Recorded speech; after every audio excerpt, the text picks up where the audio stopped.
Hello and welcome to Comics Over Time. This season, which we're calling Murdock and Marvel, a history of Marvel Comics starring Daredevil, is our most ambitious project yet. Our plan is to look at the state of the comic book industry during a particular year, and then to examine in detail the major ways that Marvel Comics in particular evolved during that year. We'll look at who was creating comics, what new characters or storylines were introduced, and which comics either debuted or ended. After that, we'll get down to business, take out our stack of Daredevil comics, and look at what our old friend, the Man Without Fear, was up to during that same time. We're glad you've joined us. We are back. It is another year, 2003. My name is Dwayne, and with me, as always, my good buddy Dan. Dan, how you doing? Doing great. It's been a fun weekend. Wandered off and played some Magic in Chicago. Met the Magic the Gathering convention and a great time. Now I'm ready to get back into comics from out of one geek hobby and back into another. So.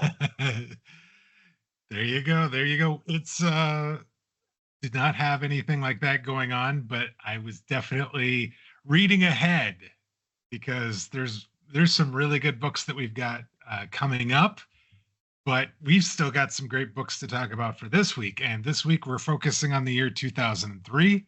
And give us a little preview of what we're going to be talking about tonight. You know, it was kind of a crazy year in America back then. You know, we're still dealing with the ramifications of 9/11. We've got the Gulf War, Patriot Act in the news. Over $1 billion is spent in movie theaters by people trying to get away from the news on just comic book movies this year. Wow. And in the actual world of American comics, 2003 was actually sort of one of those most beautiful of things. It was a stable, productive year with very little in the way of controversy and a bunch of fantastic and absolutely influential stories. So, very nice. Sounds like we've got a lot to talk about. Let's jump in and let's talk about the year in comics for 2003. The year in comics. All right, Dan, we've got 2003. You said there was $1 billion worth of money spent on comic book movies. You hinted that there was a Daredevil movie this year. Where do we start? What are we talking about when it comes to the year in comics? So I've started breaking these down a little more, but the first one, before we get to Marvel, we basically talk about comics and other media, then take a look at DC and then all the other publishers. So if we drop directly into the movies, there are a bunch of really interesting films this year. I'm going to start with some of the small ones.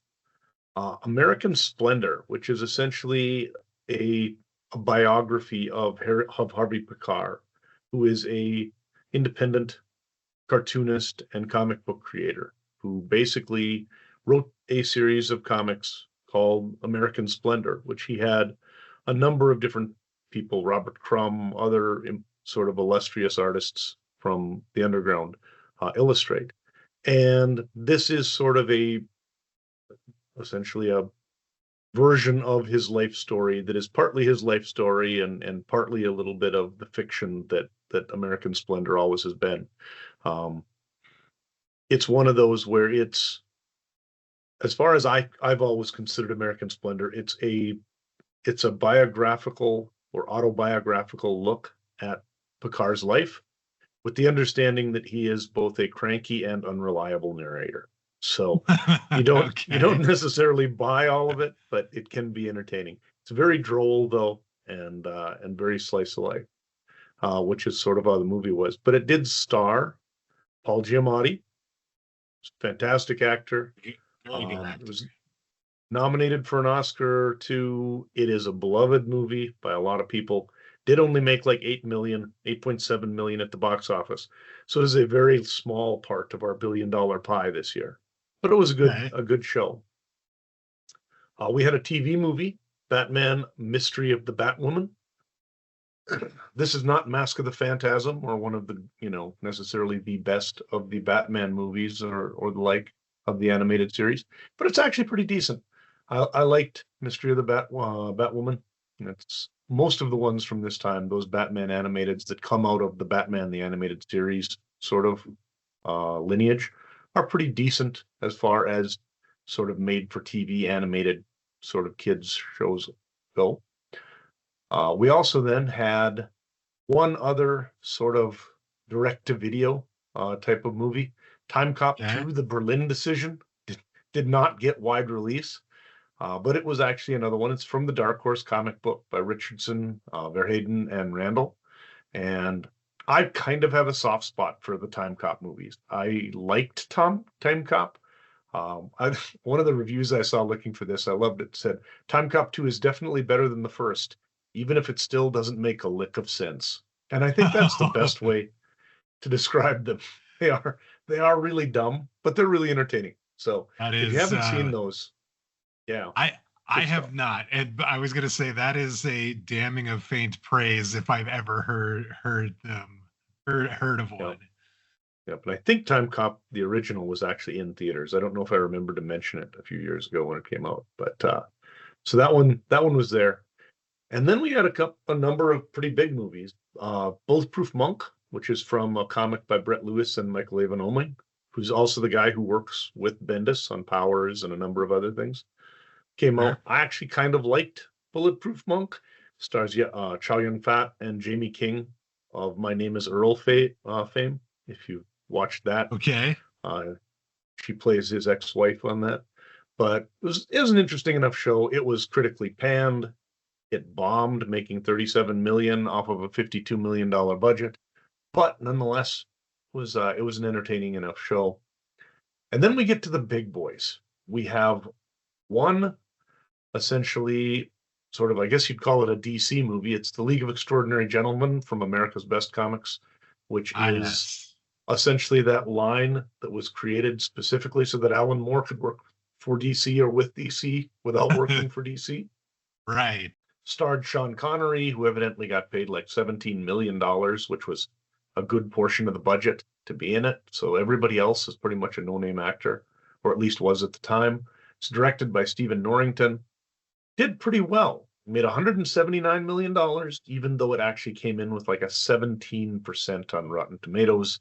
And almost everybody uh, sort of looks at it as being not as good as it could have been.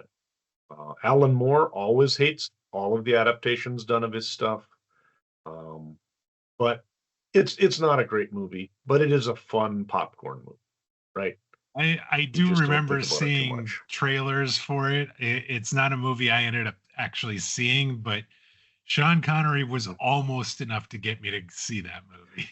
And a lot of the reviews I think said basically, Sean Connery still just eats up scenery enough that this is worth going to see, even if it doesn't make any sense, right? Right. I mean, Okay. imagine how much. Do you remember how much sense Highlander actually made if you really watched it? And you watched that because Right. Sean Connery was in it, right? Right. So yeah, that's crazy things like submarines under the canals of Venice and just things that make no sense at all going on in that show. But I actually enjoyed it. I've seen it a number of times. So, Okay. and then 3 Marvel movies came out this year. We had, of course, our man Daredevil, starring in the blockbuster motion picture with Ben Affleck and Jennifer Garner, along with Michael Clark Duncan as the Kingpin and Colin Farrell as Bullseye, as the bad guys. Ah, yes. Yep. Made $179 million, which was well over budget. Reviews were kind of mixed on it to a little bit negative. There was actually an R-rated cut to the movie that's going to come out about a year later that puts 30 minutes of footage back in. And evidently, this is one of those things where for the initial theatrical cut, they wanted to keep the time down. So they took out stuff that in some cases made the movie not make as much sense. Sure. And so the longer cut is actually reviewed a lot higher than the theatrical cut. You got Stan Lee cameo in here, Frank Miller cameo, Kevin Smith cameo. It's all sorts of things to look for. I remember seeing that. I think I've seen. I think I saw it in the theater, so I got to see that version. I thought it was okay from what I remember, I didn't hate Ben Affleck as Matt Murdock. I liked Jennifer Garner as Elektra, which was really great because she ended up coming back in Deadpool and Wolverine, which was a nice touch. Thought Michael Clark Duncan was a fantastic choice for the Kingpin. He looks Yep. every bit the part of what I would think the Kingpin looked like. Of course, he would get usurped eventually by Vincent D'Onofrio, but I think there was a pretty decent job of casting here, and I think I need to go back and watch the longer cut because I'm curious to see now, having read some Daredevil books because I hadn't read any when I saw the movie initially. I'm curious how my feelings on it'll be now after having some more context of like Bullseye and that. I definitely want to watch it again. So Bullseye is my biggest problem with it. Okay. Is Colin Farrell's Bullseye is just a mess. Like that character is not Bullseye at all. Okay. I really liked Michael Clark Duncan because of the fact he's so big and so physical and everything. He was a really great Kingpin. As you'd figure, there were of course people who were yelling that's not my Kingpin because he wasn't white or whatever. What's interesting is that Duncan himself is a big comic book fan from when he was a kid, evidently, and he read Daredevil comics, and he always said that in the Miller comics and it's like I always liked the Kingpin because he was a big guy like me, and he came from kind of a Right. tough background like me, so he kind of knew the Kingpin, and he was ready for that role. He did say he's obviously not a fat guy. He ate as much as he could to try and get bigger, but he's still in much better shape than the Kingpin's been in any book that we've ever seen him in. But Right. yeah, I really enjoyed the entire cast, and I think there's a lot of people out there who said the movie's terrible, but it's not the fault of the casting crew. Like Right. the casting agent got it right. It's just that everything else maybe needed a little bit of work. And thinking about Ben Affleck a little bit, he actually does sort of have that look of Matt Murdock. When I think about the comics, and then I think about what Ben Affleck looks like, he sort of has that look, and it just sort of like it matches really well. Yeah, the weird, almost like boy next door sort of look and everything. And really, I mean, even the modern Daredevils, when you look at the casting we've got now, it's kind of not that far off. So I think the casting was fine. It was just a matter of the movie itself needed some work. Obviously, it made money. So then they rushed out the Elektra movie in a little while, so we'll get to check that out. Have you watched the Elektra movie? I don't think I watched the Electra movie. I That's why you've got such fond memories of Elektra and are happy to see her again. Yes, that's You probably didn't watch true. the second movie. I did not watch the second movie. Yes. So, well. But I did see the movie you're going to talk about next, and I had some rather pointed words about that film. We went to this together. This was Yes, probably we the did. first time you and I engaged in comic book related sort of activities. So yes. tell me, what did you think of Ang Lee's Hulk? It was terrible. It was so bad. I hated it so much. And I remember the line too. That is 3 hours of my life I'm not going to be able to get back. As we're walking out of the theater, Dwayne just lays down the law on that movie. Like, this is an absolute waste of my time, a waste of my life. So yeah, this was Eric Bana, Jennifer Connelly, Sam Elliott, Nick Nolte, directed by Ang Lee. He wanted to do something that was like a psychological study on the Hulk and deal with some of his childhood traumas that caused some things, and that essentially in this movie, the fact that the Hulk comes out is not just that you've had the radiation changes him physically, right? It mutates him, but according to Ang Lee, there's a reason why there's this big angry guy inside of him, and we spend a lot of time finding out about that. And it's it was I it was definitely not what I expected going into the film. That's yeah, for sure. I didn't hate it as much as you did, but it was not good. It was not good. It did, however, make $245 million. So it made almost 75 million more than the Daredevil movie. Uh, Again, it had Stan Lee in it. It had Lou Ferrigno, who was the Hulk in the 70s TV show. They both played security guards in this one. So we're Sure. seeing a lot of that. And all of these are, of course, if you remember from Toy Biz and Avi Arad and the like, all of these are being made sort of through the production company that he's been working through to get deals in Hollywood. And most of these movies are going to have Avi Arad on them as a producer and the like.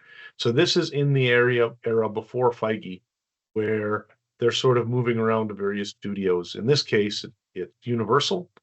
That's the one that has the Hulk license, and so they're the ones that put this one out.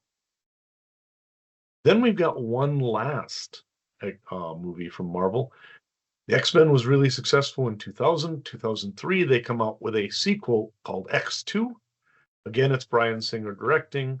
You've still got all of the old cast coming back. You've got Stewart, Jackman, McKellen, everybody else. This thing makes $407 million, kind of solidifying what we saw from Spider-Man last year, that you can have a true blockbuster out of a comic book movie. Looks kind of at Logan's past ties to some shady government organizations. And we get this story where William Stryker is attacking the X Mansion, rounding up mutants, doing all sorts of nefarious things. And then, of course, we also get Nightcrawler for the first time. Alan Cumming plays Nightcrawler in this. And he's a little more difficult character to visualize in a movie. So it took them a while to figure out how to do that. But I think they did a really good job. Very effective use of sort of how he and his bamfing power, where he can teleport, would work. So I remember I owned a copy of this for a long time. I really enjoyed seeing it in the theater after watching the first X-Men in the theater. And so this one I remember really enjoying. yeah, it was good stuff.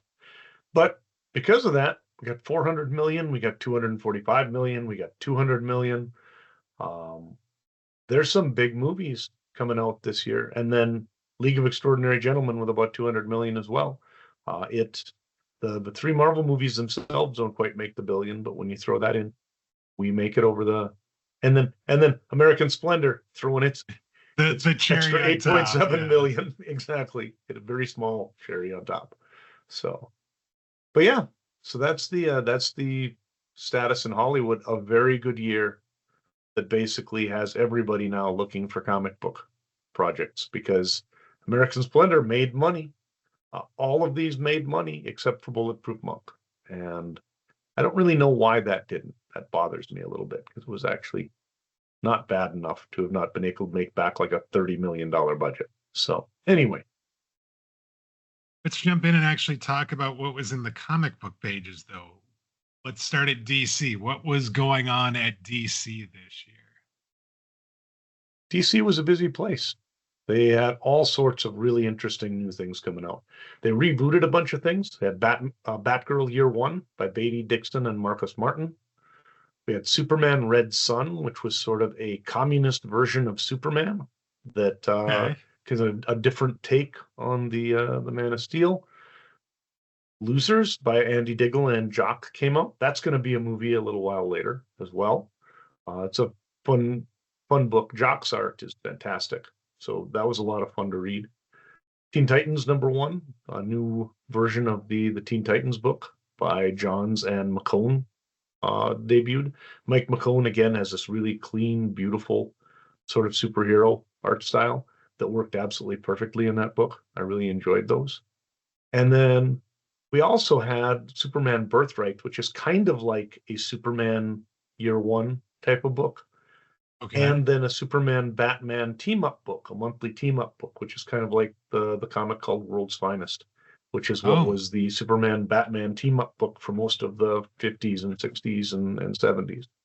So Outside of that, Death at Death's Door by Jill Thompson came out. So that's a sort of a Sandman universe book by Jill Thompson. That was also really beautiful. She's got this very sort of fluid illustrator um, sort of line work and the like in her art. Really, really cool stuff.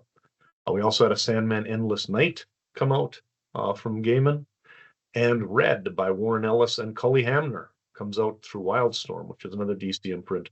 Red again is going to be I think Bruce Willis is the lead in it, is going to become a movie in, I think, the late 2000s, starring him and a number of people. It's like a 4 or 5 sort of like slightly aging Hollywood stars. So really good stuff. Basically about a bunch of secret agents who are put out to pasture, and then they are to be killed off, and they do a lot of killing instead. It's hard to kill off old killers, evidently. So outside of that, other publishers, we had a bunch of stuff from Image. I liked Firebreather because I'm a fan of Phil Hester. Him and Andy Kuhn started that series. But the two big with a bullet books that came out this year are Robert Kirkman gave us the first issue of Invincible, which is going to run for like 70 some issues or 150 Sure. issues. And it's going to be an Amazon like animated series, all this. Really an interesting series. Definitely his second most popular series of the year, though, because Kirkman and Tony Moore also debut The Walking Dead, which is going to go on for a decade. It's going to become a massively important television show. I think there's video games. There's everything. Yes, there is all sorts of Walking Dead properties throughout entertainment. They've got their stamp on a bunch of stuff. I've seen the first season of the Invincible TV show, and I definitely want to get back and watch some of because they just released the third season, I want to say, on Amazon. And season 3, just came out. And I watched The Walking Dead religiously for a very long time, right up until the introduction of Negan. And that's when I lost the show. But I remember one of the first times I went to a comic book store and did the free comic book day in Fargo. I got the first 2 collected books of The Walking Dead, and I would like to tell you that I've started them. I've been meaning to start them for the better part of now close to a decade, but I still have not done it yet. I'm going to at some point because I loved the TV show for a very long time, and I want to see where the original source material. I want to see what that is like, and if I end up enjoying it as much or hopefully more than the TV show. Here would be my mea culpa, in that I found the Walking Dead books to be sort of depressing. So I only read very little of it, and I've never watched any of the television show.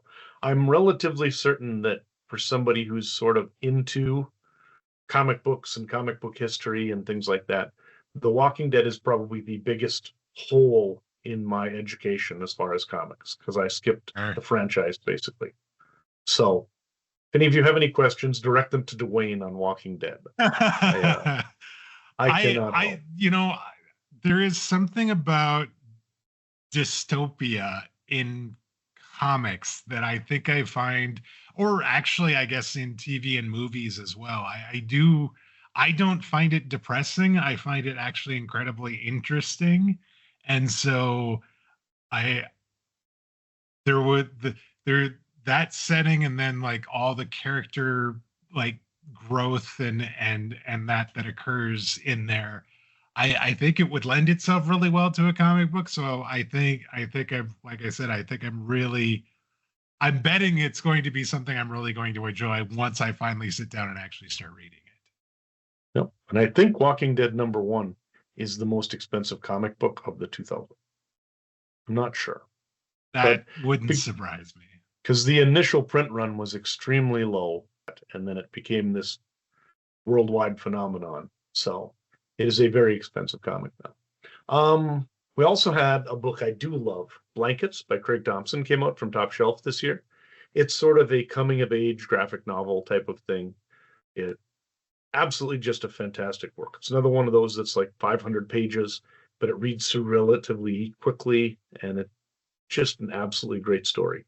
Nothing super heroic or anything about it. It's just the story of a kid trying to grow up. So absolutely, absolutely fantastic. If you haven't got a chance to read that, definitely want to give it a try. Wolves in the Walls came out, which is a children's book by Neil Gaiman and Dave McKeon about a girl who hears wolves in the walls of her family's house, and everybody thinks she's crazy until one day the wolves start like coming out of the walls, and like, oh. So McKean's art is always crazy, so it's pretty entertaining stuff. Yeah. And then Will Eisner, as usual, is still at it. He came out with, I think we're getting near the end here. He came out with Fagin the Jew this year. And again, he's been making comic books for so long, and these are relatively decent sized little graphic novels. He just plugs out one every year or so. It's quite a few big things this year. Wow, goodness sakes.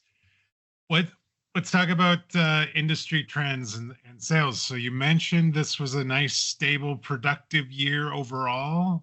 What are we talking money wise?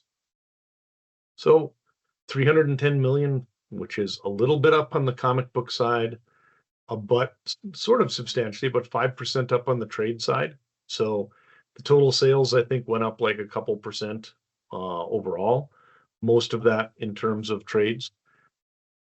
I think it's interesting that we don't really see, with 5 big movies, whatever you want to call it, we don't really see any big changes in traffic. And Daredevil didn't like become the number one selling book at Marvel or anything, even with the movie out, So even now it's weird just how separate the comic book shop market is from the greater world of sort of like pop culture interest and people who are doing things like going to movies and spending their dollars in the crazy thing is, if we're talking 300 million, the entire comic book industry made just slightly more money than the relatively crappy Hulk movie that you hated so badly.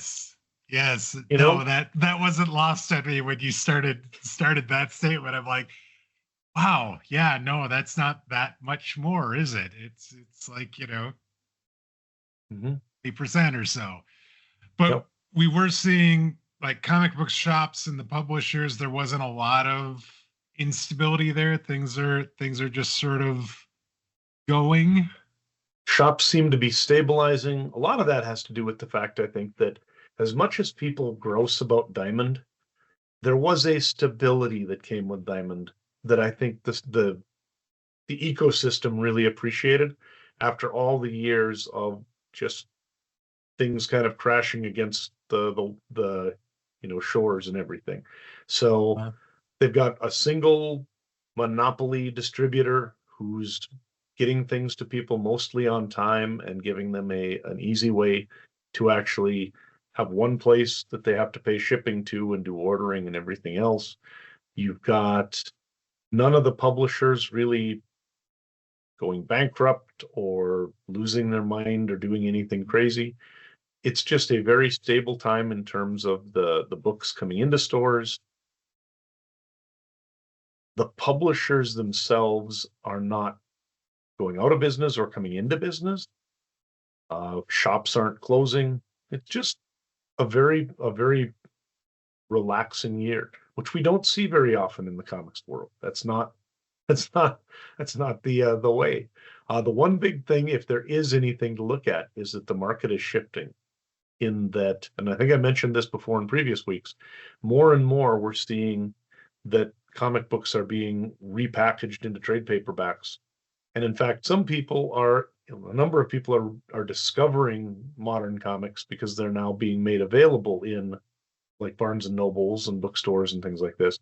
But also Right. there are people who are starting to not buy the pamphlet, the monthly floppies, but are instead waiting for the trade paperbacks to come out afterwards. And we're still not at a point where you can just expect that every book that you're going to want is going to be collected into a trade later. But for a lot of the bigger ones, that is now an option. Instead of actually buying those individual issues and waiting, you can just wait and twice a year or whatever, pick up the trade paperback and call it good. So that's going to Gotcha. continue and become a big part of the market as we move forward. All right. So regarding the publishers and stuff, do we have anybody new that came in this year? Or did we have anybody that ended up selling their last comic book in 2023? We had 3 up and 3 down in terms of ones. Generally, what I'll do is any of them that had published a total of over 100 comic books before they ended, or have published 100 or more since they started, I will note. And Archaea Studios came out this year. They actually closed in 2013, published 222 books. Among them are the Artesia stories. That's at least what they started with in 2003. We had Aspen, which is at 625 books and counting. They started out with Soulfire, Fathom, some other Michael Turner books and the like, and continue to be in many ways sort of a haven for a lot of these Michael Turner created worlds and characters. Okay. Ape Entertainment, 168 books. One of my favorites from them is the Altina Voltaire books, which later I think have been self-published since or whatever. But those were a lot of fun. They're kind of like a female Indiana Jones type of story. And then they did licensed stuff like Kung Fu Panda and Strawberry Shortcake. And they did a fantasy book called Poison Elves, which was actually a lot of fun as well. So, Okay. yeah, good work, Ape Entertainment. I quite enjoyed that. So what about ones that came to an end in 2003? So, as far as publishers, we lost 3D Zone, which published 108 comics, most notably Bikini Battle 3D and a number of other similar titles. They didn't have a lot of long-running titles. It was mostly how do we make cheesecake and add the novelty of 3 dimensions to it. Sure. Boneyard Press, 118 books.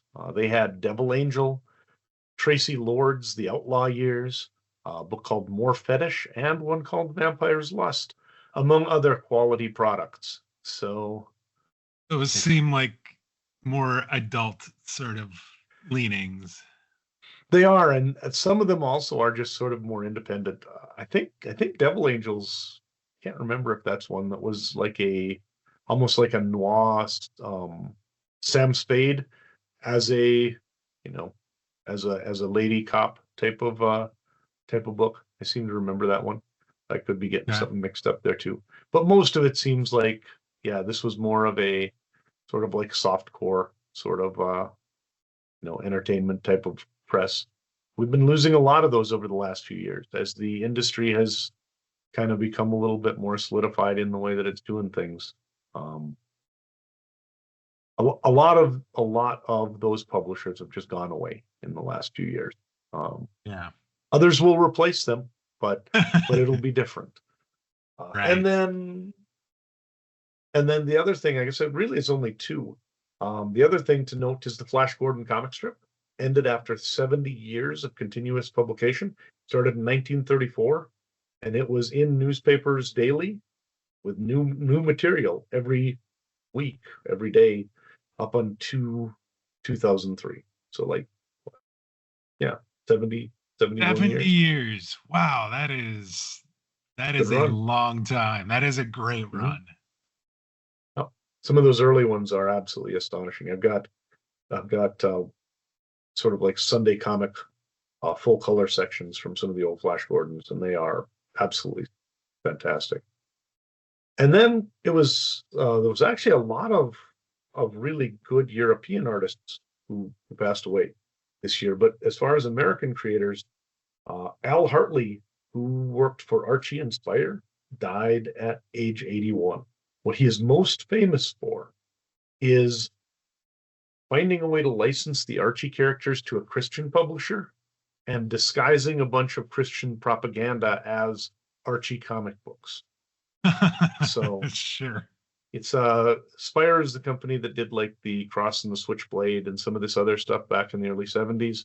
We talked about that company and about Hartley back then, but he passed away. He was a really good Archie artist, and that's the reason actually he was able to sort of get the license to do this stuff, is that he'd been working for Archie a long time and they liked him, and so he figured a way to make it work. Let's move on and let's talk about the Eisners, the 2004 awards for works that came out in 2003. What were some of the highlights here? Who were some of the big winners? So a number of them, though, stuff I liked. Death by Neil Gaiman and Prekev Russell won the best short story. Conan the Legend #0 by Buziak and Nord, out of Dark Horse, actually won best single issue or one shot. I believe in sort of a split vote, where The Goon #1 by Eric Powell also won. So that was kind of interesting. They honored both of them. Gotham Central #6 through 10's Half-a-Life actually won the best serialized story award for the year, which, do I have that out there now? I actually own the original art for one of the splash pages for Half-a-Life. That was a really good story, and when I saw that come up, I went and got it. So I wholeheartedly agree. That was a fantastic year of Gotham Central. Best continuing series, 100 Bullets. Best limited series was Unstable Molecules from Marvel by James Stern and Guy Davis. I think this is a book that actually you might want to see about taking a look at before going to the Fantastic Four movie, because there may be some sort of things in that. References. It seems to me there might be some. We'll find out as we get closer. Okay. Plastic Man by Kyle Baker wins Best New Series. Best Graphic Album is Blankets by Thompson. And then as far as the individual awards, Alan Moore, Craig Thompson, Kyle Baker, John Cassidy, Jill Thompson, Patricia Mulvihill, and Todd Klein are all honored, as well as James Jean, who was Best Cover Artist, and Derek Kirk Kim, talent deserving of wider recognition. So for some of the folks who took home the original, or the best penciler, best colorist, that sort of thing. Gotcha. How about Hall of Fame? Did we have any inductees to the Hall of Fame this year? Absolutely. Otto Binder actually worked on all sorts of stuff. He did Captain Marvel back in the day. He worked on a lot of the DC stuff, like Supergirl and Legion of Superheroes. He's actually one of the most sort of prolific of all of the writers of the 50s and the like. Had kind of a tragic life story where his daughter died and things kind of went downhill for him. But really, really good guy, and did some interesting stuff. Al Capp, who's a newspaper cartoonist.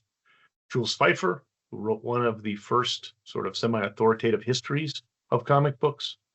Got a couple of Japanese creators, Kazuo Koike and Kozuke Kojima. Got Don Martin, who worked on Mad. Jerry Robinson, who's one of the co-creators of Batman. And John Stanley, who I believe created Green Lantern. I never exactly remember, but he's one of the Golden Age creators as well. So another good crew. Another big group of Hall of Fame inductees this year. Yep. All right, Dan, that's a lot to cover outside of Marvel when we're talking about comics as a whole. Before we move on to talk about Marvel, tell us, what were some of your favorite comics this year that weren't Marvel? From Marvel. So it was a crime story year for me, for the most part. Gotham Central really was fantastic. That story of cops trying to somehow make it through the day without getting turned into a popsicle by Mr. Freeze or whatever, wandering around Gotham City.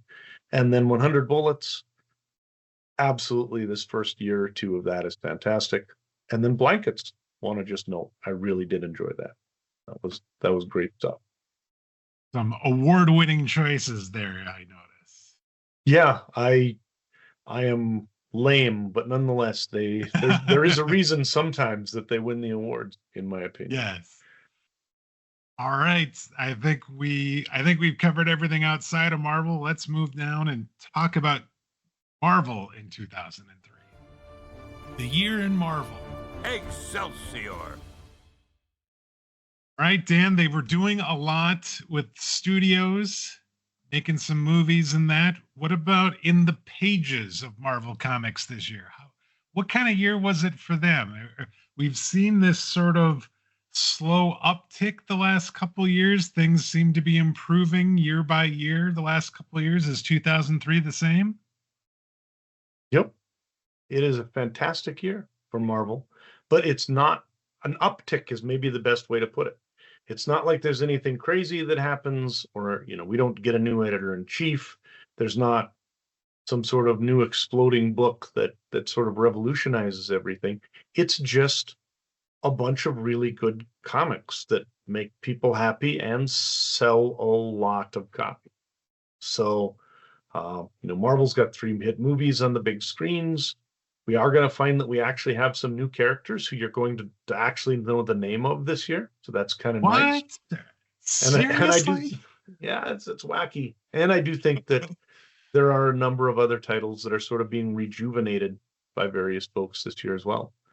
Plus, like a note, they dominated in sales, almost 40% of the market and 33% of revenue.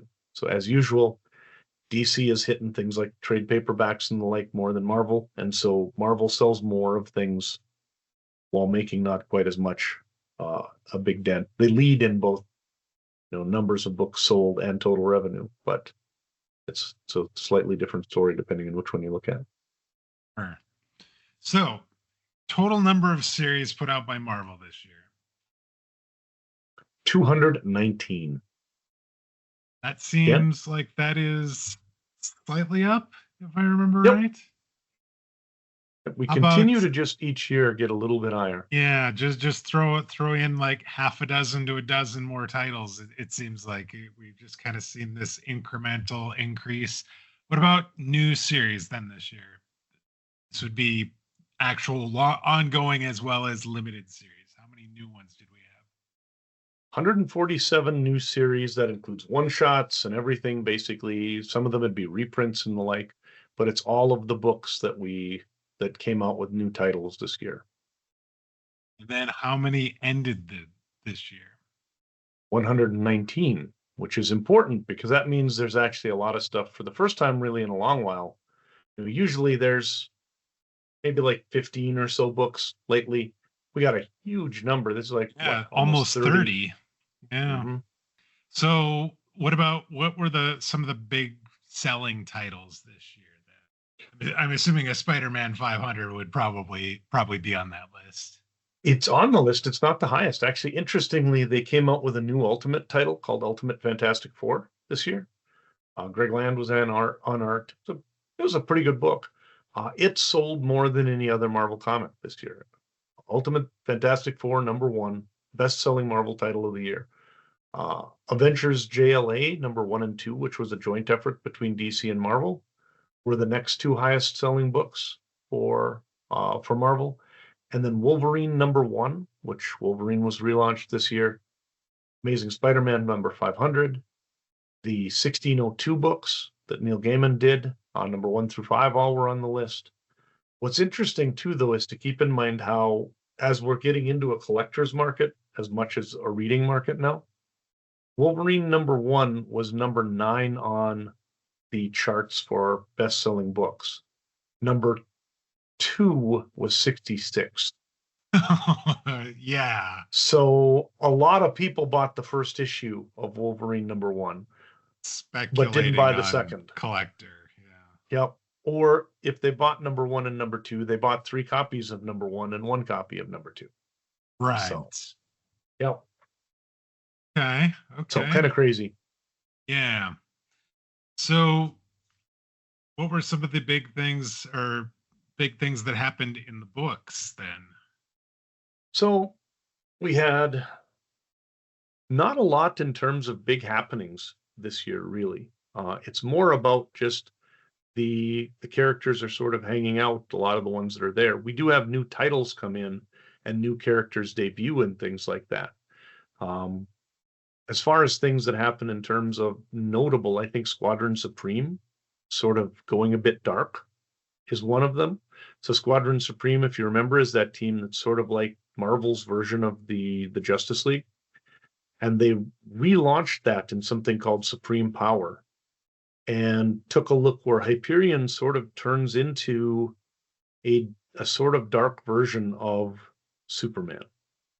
And not dark the way that some of the, he turns into a supervillain so much as just he turns into somebody who's not really quite so friendly. He decides that there are better ways to do things. So I think this is something we're going to see as we move along. In fact, we'll talk a little bit more about Supreme Power during the takeaway, in fact.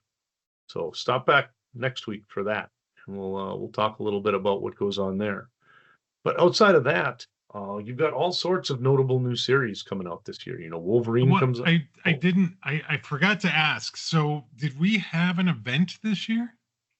We did not.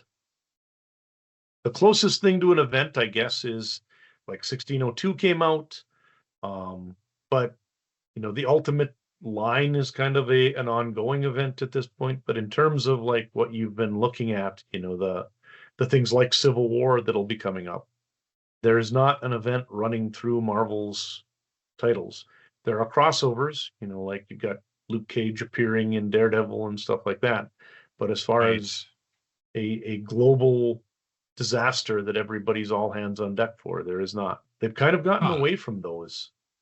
I think because of that whole saturation of the market and everything else, Casada just does not seem interested at this point in doing that. So I interrupted. Where were we going as far as notable new series then?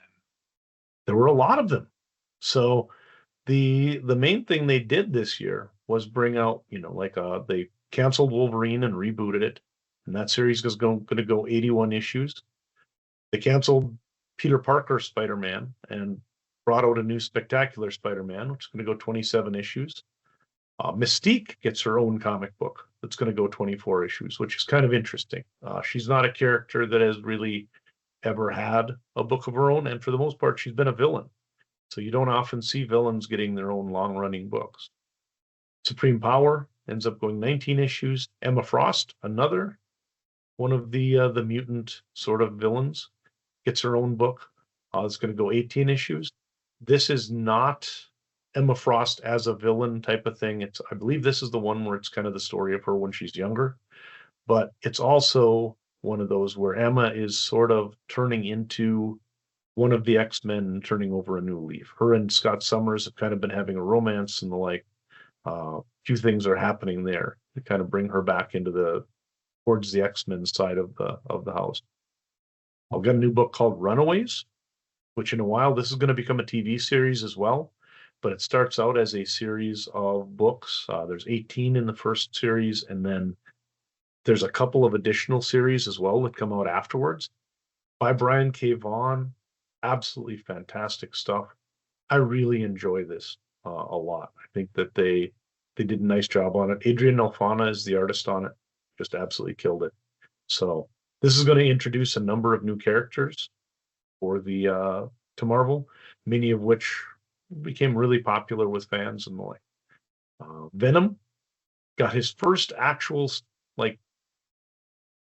ongoing title this year. Really? And it's been like a decade that he's been around as a popular character.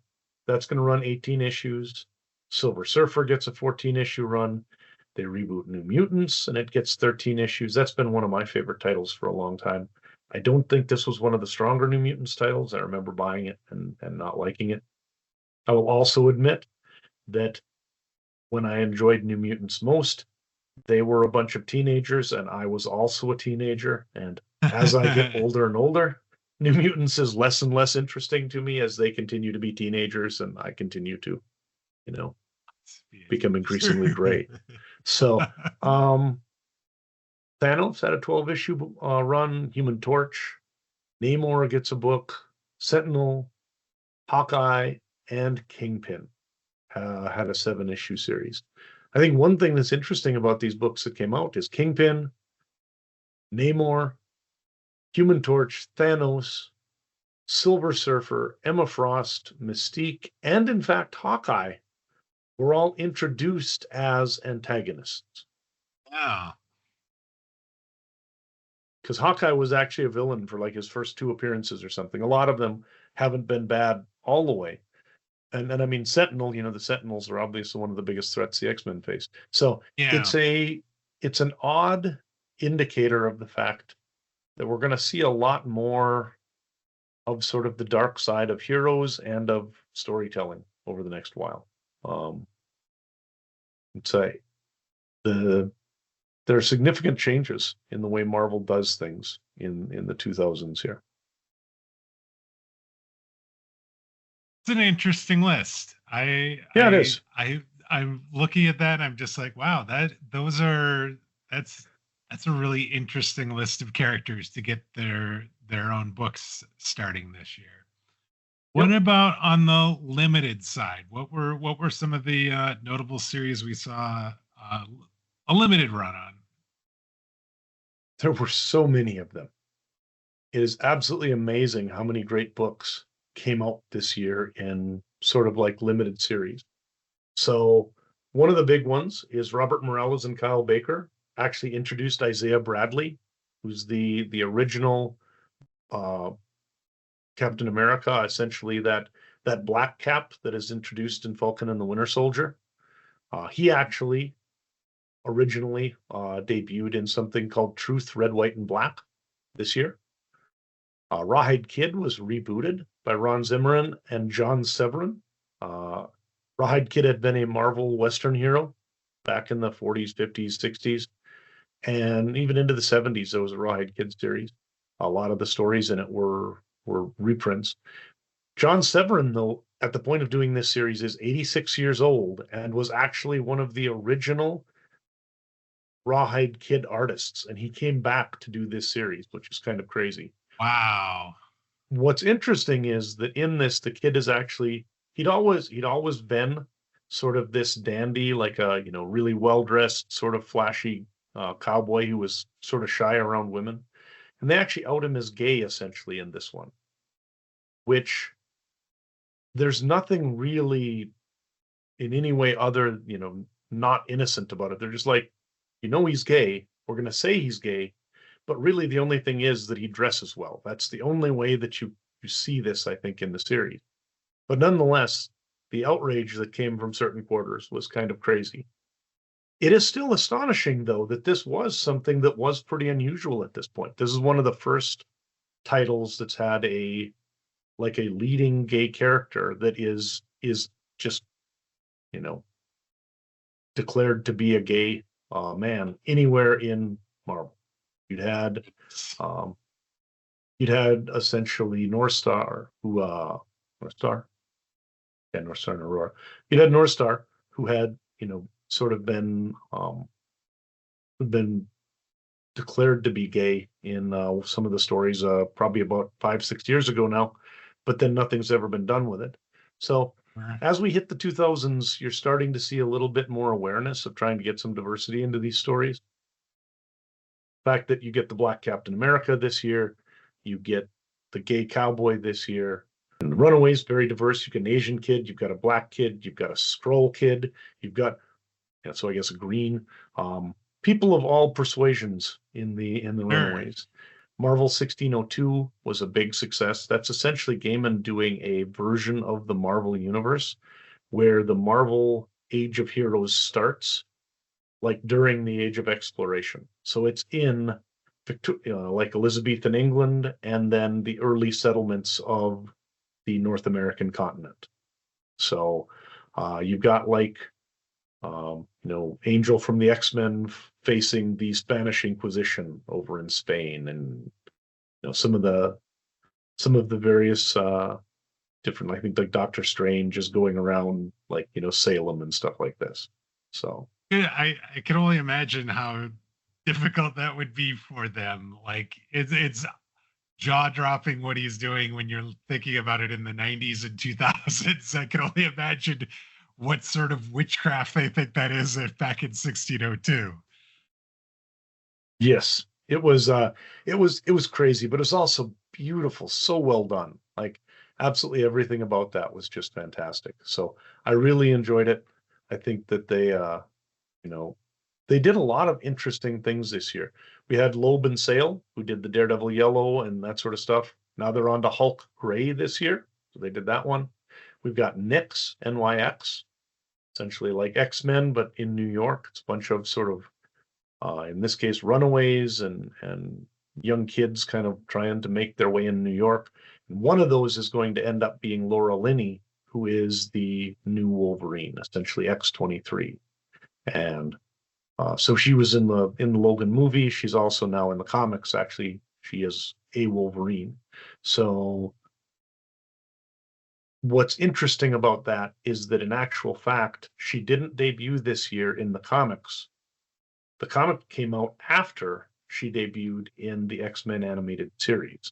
So there's actually, Oh, I think it's called NYX. There's an episode that came out sometime in late 20 or 2003 of the animated series that had Laura Linney X-23 in it before NYX number 3 comes out in early 2004, which is where she makes her debut in Marvel. So NYX comes out this year, but she's not actually in the first 2 issues. She's in number 3, which debuts sometime next year. But even so, we're going to see she's a character from this year, which is kind of crazy. Outside of that, there's just a bunch of other things going on that, whatever it is you like, whether they're trying some rawhide kid, they've got Trouble, which is a cool series about these two sort of like high school girls just going around causing shenanigans and causing trouble. Thor's Vikings. We got Ultimate War, which is, I guess, kind of an Ultimate crossover, although that's not in the regular universe. So if you wanted to call that a crossover, but it's mostly contained. Ultimate Daredevil and Elektra came out this year. That's terrible. I don't know if you ever want to take a look at it, but I did. I saw it, and it's listed in some appearances for Daredevil this year, but I did not actually read that. yeah. But they were trying a lot of good things here, and I enjoyed Trouble. I enjoyed I enjoyed Hulk Gray. NYX I thought was cool. The Truth stuff. Really, a lot of the things Marvel came out with this year, they were really hitting on all cylinders and doing some good stuff.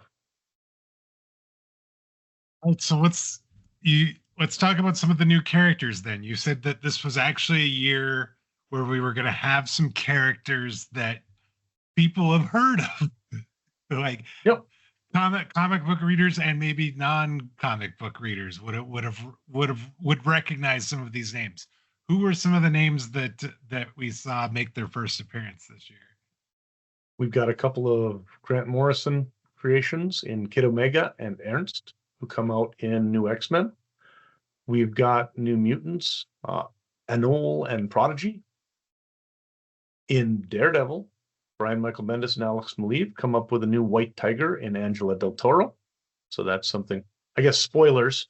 So sorry about that.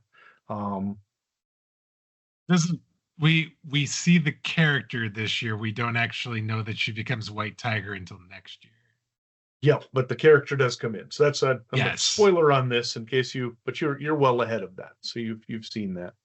Yes. The Runaways, of course. So we've got Alex Wilder, Chase Stein, Gertrude Yorks, Carolina Dean, Molly Hayes, Nico Minoru, and then also Old Lace, which is her dinosaur.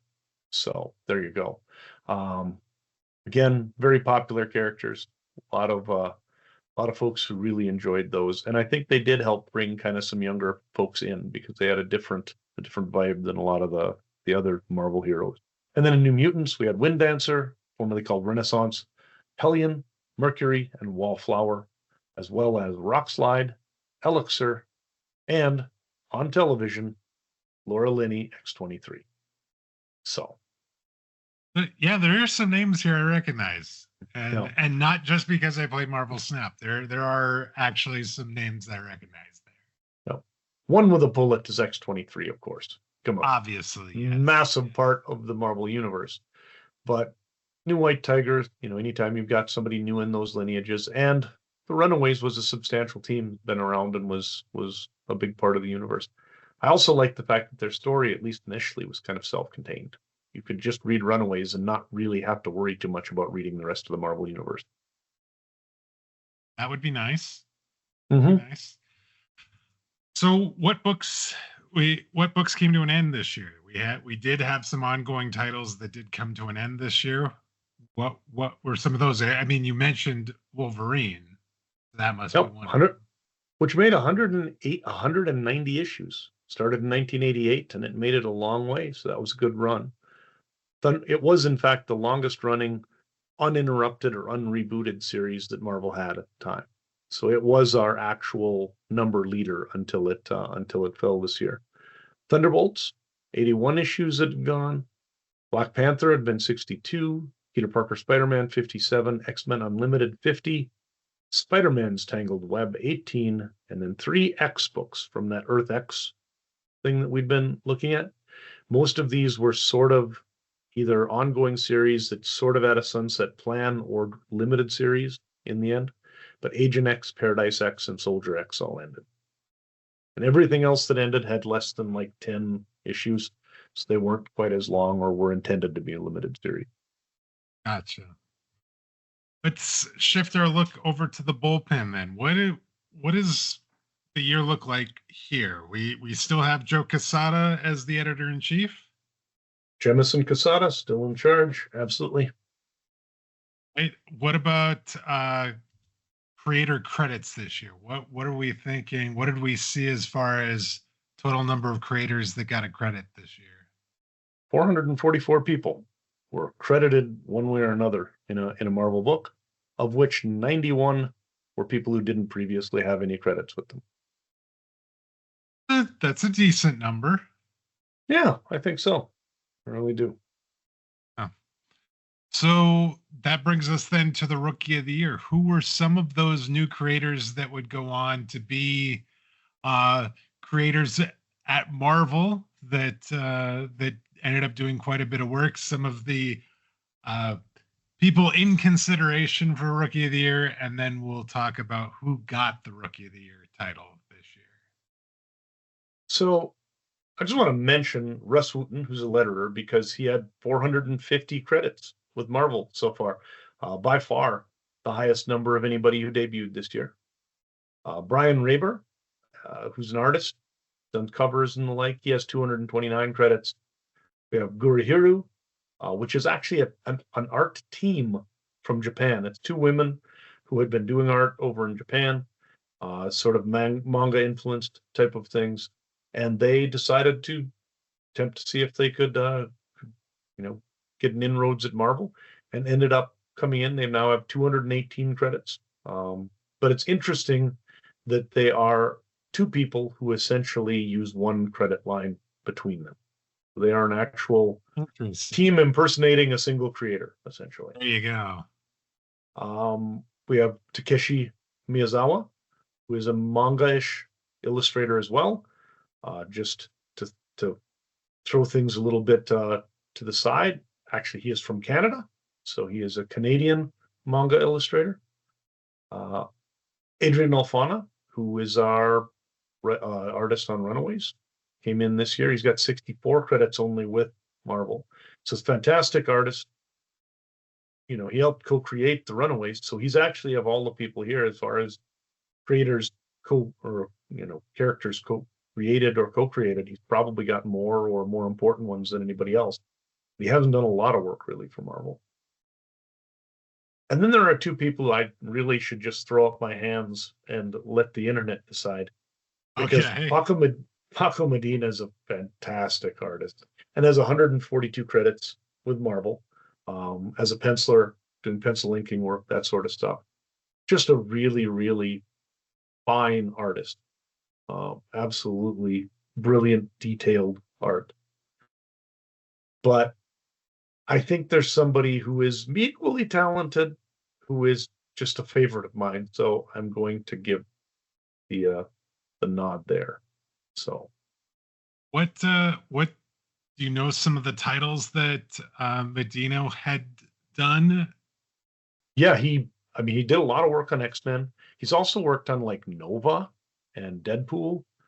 He's done some Star-Lord stuff. So I like the fact that his art is very clean.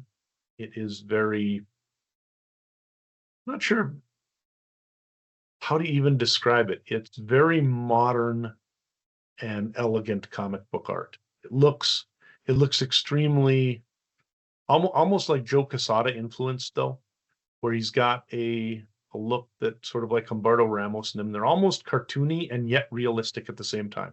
I don't actually know how to describe it other than just to say it's kind of Quesada-ish would be a good way to put it in some ways. He's got a bit of that element to him.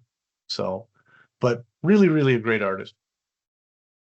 So who then is the creator that's taking the Rookie of the Year title? Who is this person that you liked that you're giving the nod to? Oliver Coipel is just a fantastic illustrator. He worked on Straczynski's Thor back in the day. He worked on a number of event things like House of M with Bendis. He worked on the Siege series. He's done Young Avengers, and then of course he worked on a series over at DC on the Legion of Superheroes, which I thought was absolutely fantastic. So, but mostly for the stuff you'd remember, I think it might be those Thor books. And one thing I would note is, to me, he looks like, or his Thor looks more like the model of the movie Thor than any other character. Okay. Sort of the way he does the metal armor and everything else. I think that in many ways he sort of not so much redesigned, but just sort of the way he drew the armor and drew the costume for Thor, I think really influences what we see on screen. Just as much as a lot of the stuff with, the way the Ultimates line redid this influences it pretty heavily as well. So, yeah. It doesn't look like he has quite as many credits. He does not. 78. He's done a lot of work other places and the like, and is not necessarily working that often with Marvel these days. But just the stuff he's done on Thor with Aaron and with Straczynski is enough for me. That's just fine. We can take those. Sometimes it's not this huge body of work. It's just the body of work that resonate with us. So congratulations to Oliver Coipel, our Rookie of the Year for 2003. Yep. So Dan, we are wrapping up the show, but before we do, you got to tell us your favorite Marvel comic from 2003. 1602 by Neil Gaiman and Andy Kubert. It is really fantastic, especially for somebody who's a history fan and sort of likes these, alternative histories and the like. It was really an entertaining series. It's very literate. Kubert's art is absolutely fantastic. It's really good stuff. That I might have to try and find that at some point and read it.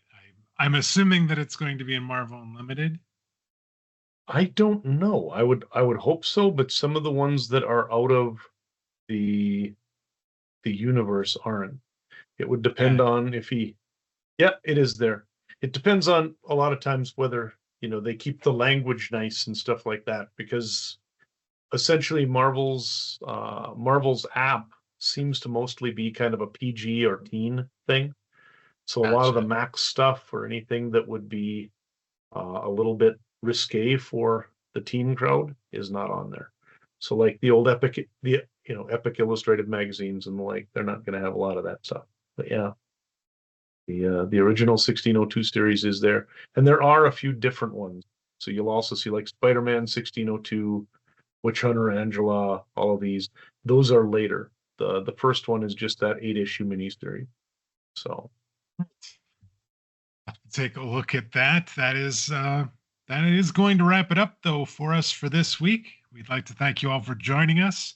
If you're new to the podcast, please consider subscribing on your podcast player of choice. That way, you'll get each new episode as soon as it's released. If you've already subscribed, we'd appreciate it if you'd share the show via social media or leave us a review. That will help other new listeners find the show that much easier. Now, whether you're new to the podcast or you've been with us from the beginning, we'd love to get your thoughts on this week's show. Maybe you have some fond memories of some of these books from 2003, or you want to share your comments about the movies that came out in 2003. You can send us those via email. That address is comments@comicsovertime.com, or you can send us comments via social media on Blue Sky. We are at Comics Overtime there. Dan, it was a big year for Marvel. It was a big year for comic books. Next week, we get to talk about the big year for Daredevil. Oh, man, there is a big happening. And I thought last year with the big secret reveal was going to be the big thing that happened. How can you top that? Another battle with the Kingpin, I guess, right? It's a good time to be a Daredevil fan. There's no question. So, yeah. It definitely is. You're going to want to hear next week's episode. Come on, join us. And until next week, take care, everybody. See you later, folks.